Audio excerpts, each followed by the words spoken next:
नमस्कार दोस्तों, हिंदी मंजूषा चैनल पर आपका स्वागत है। चलते हैं कहानी मंच 3 की ओर। छोटी सी कहानी जो कि हमें रिश्तों को निभाने की सीख दे सकती है। रिश्तों के दायरे में कहानी का ताना बाना बुना गया है।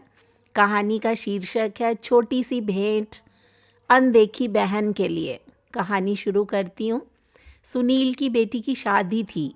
सुनील कुछ दिनों की छुट्टी लेकर शादी के तमाम इंतज़ाम को देख रहा था। उस दिन सफ़र से लौटकर सुनील घर आया। पत्नी सीमा ने आकर एक लिफाफा खोला, सुनील को पकड़ा दिया। लिफाफा अनजाना था, लेकिन प्रेषक का नाम देखकर सुनील को आश्चर्य हुआ, जिज्ञासा हुई। अजय विश्वास, एक ऐसा नाम जिसे मिले सुनील को वर्षों बीत गए थे। सुनील ने लिफाफा खोला। उसमें $1,00,000 का चेक और एक चिट्ठी थी। इतनी बड़ी राशि, वह भी मेरे नाम पर। सुनील ने जल्दी से चिट्ठी खोली, एक सांस में सारा पत्र पढ़ डाला। पत्र किसी परी कथा की तरह सुनील को अचंभित कर गया।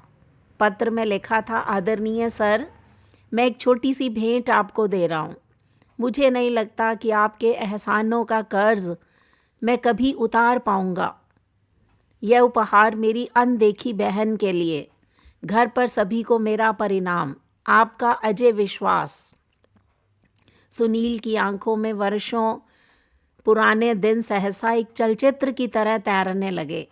एक दिन सुनील चंडीगढ़ में टहलते हुए एक किताबों की दुकान पर अपनी मनपसंद पत्रिकाएं उलट पुलट कर रहे थे। सुनील की नज़र बाहर पुस्तकों के एक छोटे से ढेर के पास खड़े एक लड़के पर पड़ी।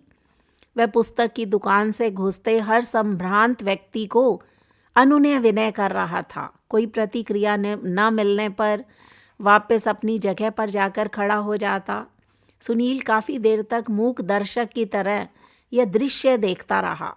पहली नज़र में फुटपाथ पर लगाने वालों द्वारा की जाने वाली सामान्य सी व्यवस्था लगी, लेकिन उस लड़के के चेहरे की निराशा सामान्य नहीं थी।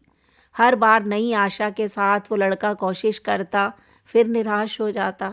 सुनील काफ़ी देर तक देखने के बाद अपनी उत्सुकता दबा नहीं पाए। उस लड़के के पास जाकर खड़े हो गए। वह लड़का कुछ सामान्य सी विज्ञान की पुस्तकें बेच रहा था। सुनील को देखकर उसमें फिर उम्मीद का संचार हुआ। बड़ी ऊर्जा के साथ उसने सुनील को पुस्तकें दिखानी शुरू कर दी। सुनील ने उस लड़के को ध्यान से देखा। साफ सुथरा, चेहरे पर आत्मविश्वास, लेकिन पहनावा बहुत ही साधारण। ठंड का मौसम था, वह केवल एक हल्का सा स्वेटर पहने हुए था। पुस्तकें सुनील के किसी काम की नहीं थी, फिर भी सुनील ने जैसे किसी सम्मोहन से बंधकर उससे पूछा, बच्चे, ये सारी पुस्तकें कितने की हैं? आप कितना दे सकते हैं सर? अरे कुछ तुमने सोचा तो होगा। आप जो दे देंगे। लड़का थोड़ा निराश होकर बोला। तुम्हें कितना चाहिए? उस लड़के ने अब यह समझना शुरू किया कि मैं अपना समय उसके साथ गुजार रहा हूँ। 5,000 रुपये। वह लड़का कुछ कड़वाहट में बोला। इन पुस्तकों का कोई 500 दे दे तो बहुत अच्छा है। सुनील उसे दुखी नहीं करना चाहता था, फिर भी अनायास मुँह से निकल गया। अब उस लड़के का चेहरा देखने लायक था, जैसे ढेर सारी निराशा किसी ने उसके चेहरे पर उड़ेल दी हो। सुनील अब कहे पर पछतावा करने लगा। सुनील ने अपना एक हाथ उसके कंधे पर रखा, उससे सांत्वना भरे शब्दों में फिर पूछा, देखो बेटे, मुझे तुम पुस्तक बेचने वाले तो नहीं लगते। क्या बात है, साफ साफ बताओ कि क्या ज़रूरत है।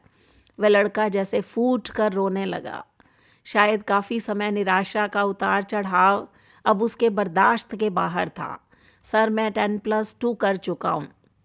मेरे पिता एक छोटे से रेस्टोरेंट में काम करते हैं। मेरा मेडिकल में चुनाव हो चुका है। अब उसमें प्रवेश के लिए मुझे पैसे की ज़रूरत है। कुछ तो मेरे पिताजी देने के लिए तैयार हैं, कुछ का इंतज़ाम अभी नहीं कर सकते। लड़के ने एक ही सांस में अपनी अच्छी अंग्रेज़ी में कहा, तुम्हारा नाम क्या है? सुनील ने मंत्रमुग्ध होकर पूछा, अजय। तुम अजय हो? दिल छोटा करते हो। कितने पैसे चाहिए? 5,000। अब की बार उसके स्वर में दीनता थी। अगर मैं तुम्हें यह रकम दे दूं तो क्या मुझे वापस कर पाओगे? इन पुस्तकों की इतनी कीमत तो है नहीं। इस बार मैंने थोड़ा हंसकर पूछा, सर आपने ही तो कहा मैं अजय हूँ। आप मुझ पर विश्वास कर सकते हो। मैं पिछले 4 दिन से यहाँ आता हूँ। आप पहले आदमी हैं जिसने इतना पूछा। अगर पैसे का इंतज़ाम नहीं हो पाया तो मैं भी आपको किसी होटल में कप प्लेटें धोता हुआ मिलूँगा। उसके स्वर में भविष्य के डूबने की आशंका थी। उसके स्वर में न जाने क्या बात थी। सुनील जहन में उसके लिए सहयोग की भावना तैरने लगी। सुनील अपने पर्स से 5,000 रुपये निकाले, जिनको सुनील शेयर मार्केट में निवेश करने की सोच रहा था। वो लड़के अजय को पकड़ा दिए। देखो बेटे, मैं नहीं जानता तुम्हारी बातों में, तुम्हारी इच्छा शक्ति में कितना दम है, लेकिन मेरा दिल कहता है कि तुम्हारी मदद करनी चाहिए, इसलिए कर रहा हूँ। तुमसे 4-5 साल छोटी मेरी बेटी भी है, निहारिका। सोचूंगा उसके लिए कोई खिलौना खरीद लिया। सुनील ने पैसे अजय की तरफ बढ़ाते हुए कहा। अजय हतप्रभ रह गया, लेकिन उसे यकीन नहीं आ रहा था कि उसकी आंखों में आंसू तैर गए। उसने मेरे सुनील के पैर छुए। आंखों से निकली 2 बूंदें सुनील के पैरों को स्पर्श कर गई। ये पुस्तकें मैं आपकी गाड़ी में रख दूं? कोई ज़रूरत नहीं, इन्हें तुम अपने पास रखो। यह मेरा कार्ड है, जब भी कोई ज़रूरत हो तो मुझे बताना। सुनील ये कहकर थोड़ा आगे निकल गए। लड़का अजय मूर्ति बनकर खड़ा रहा।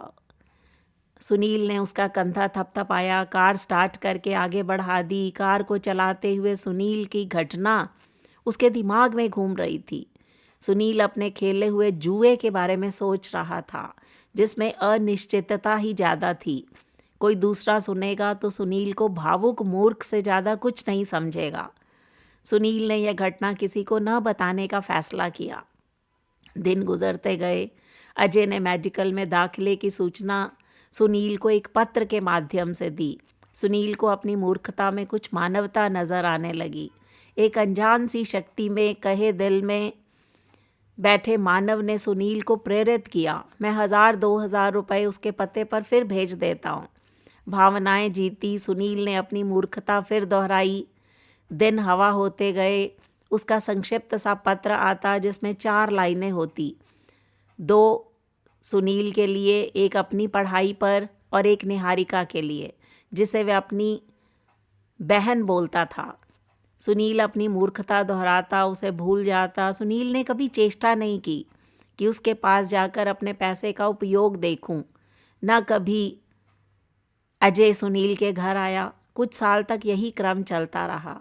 एक दिन अजय का पत्र आया कि वह उच्च शिक्षा के लिए ऑस्ट्रेलिया जा रहा है। छात्रवृत्तियों के बारे में बताया था। एक लाइन निहारिका के लिखना वह अब भी नहीं भूला। सुनील को अपनी इस मूर्खता पर दूसरी बार फख्र हुआ। बिना उस पत्र की सच्चाई जाने समय पंख लगाकर उड़ता गया। अजय ने अपनी शादी का कार्ड भेजा। वह शायद ऑस्ट्रेलिया में ही बसने का विचार कर चुका था। निहारिका भी अपनी पढ़ाई पूरी कर चुकी थी। एक बड़े परिवार में उसका रिश्ता तय हुआ। अब सुनील को निहारिका की शादी लड़के वालों की हैसियत के हिसाब से करनी थी। शादी के प्रबंध के लिए ढेर सारे पैसे का इंतज़ाम, उधेड़ बुन और वह चेक। सुनील अपनी दुनिया में वापस लौट आया। सुनील ने अजय को एक बार फिर याद किया। निहारिका की शादी का एक कार्ड अजय को भी भेज दिया। शादी की गहमा गहमी चल रही थी। सुनील और उसकी पत्नी व्यवस्थाओं में व्यस्त थे। निहारिका अपनी सहेलियों में व्यस्त थी। एक बड़ी सी गाड़ी पोर्च में आकर रुकी। एक संभ्रांत से शख्स के लिए ड्राइवर ने गाड़ी का गेट खोला। उस शख्स के साथ उसकी पत्नी, गोद में एक बच्चा था। वे सभी गाड़ी से बाहर निकले।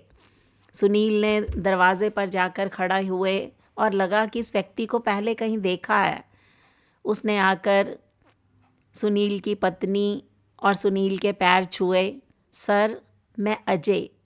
वह बड़ी श्रद्धा से बोला। सर, ये छोटी सी भेंट अनदेखी बहन के लिए। मुझे मेरी बहन तो दिखा दीजिए। ये थी दोस्तों छोटी सी भेंट निहारिका के लिए, बहन के लिए, अनदेखी बहन के लिए। ये रिश्तों का दायरा। तो ये छोटी सी कहानी आपको कैसी लगी, इस पर अपनी प्रतिक्रिया दीजिए। हिंदी मंजूषा चैनल को सब्सक्राइब कीजिए। मिलते हैं अगली वीडियो में, तब तक के लिए नमस्कार।